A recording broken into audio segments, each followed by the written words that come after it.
Hi there, welcome back to Simon Says.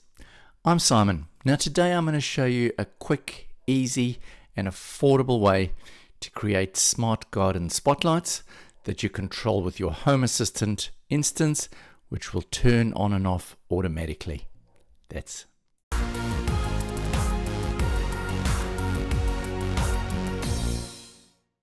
So garden lights can be really nice from an aesthetics point of view in your garden, but they can also be good from a safety perspective.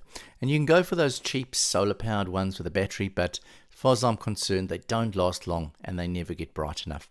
So I wanted to go wired and I wanted to control it with my Home Assistant locally. So first thing is to find the LEDs. I'll put a link to this supplier in the description below, but as you can see, from around $10 per lamp, very cost effective. You get a 5 watt, a 10 watt, and then there's also some 3 watts there. I would suggest at least a 5, if not a 10. You want to get them quite nice and bright to have the really good effect.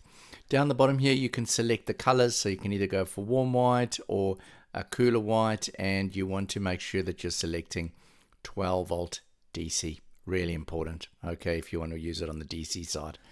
Next thing you need is a power supply. So here's a cheap one from AliExpress.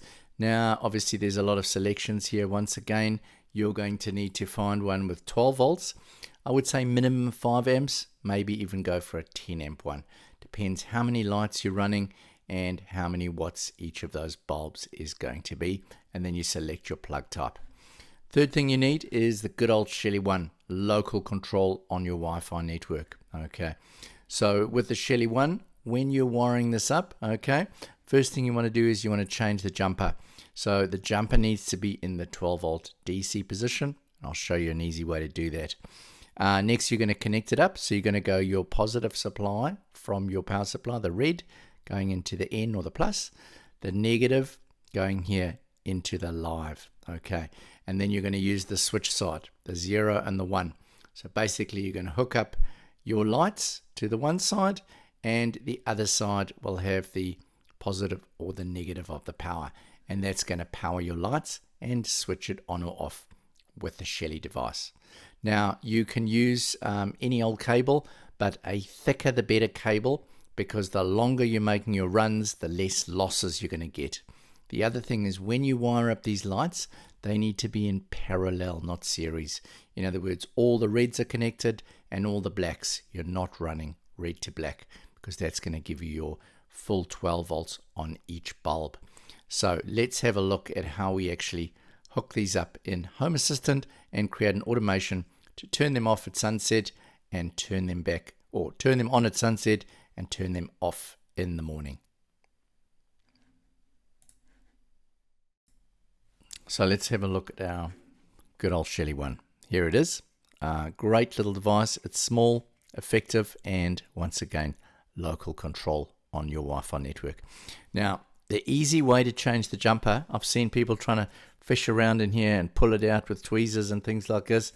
It is a real mission, so you need to take that off.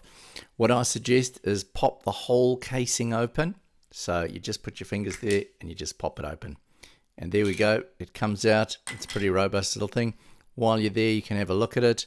As you can see, you've got your microcontroller on the back, and on this side you've got your relay, quite a nice big relay, plus you've got your flashing pins. So if you did want to flash it to Tasmota or ESP Home, you could do it using those flashing pins. And then here are your connectors, nice screw connectors. If your cable is quite thick, you may need those little wire crimps, but yeah, that's all for now. In the next video, I will show you a wiring diagram of how to connect these up and a automation within Home Assistant to turn these on at sunset and turn them off again in the morning. That's all for now. Bye then.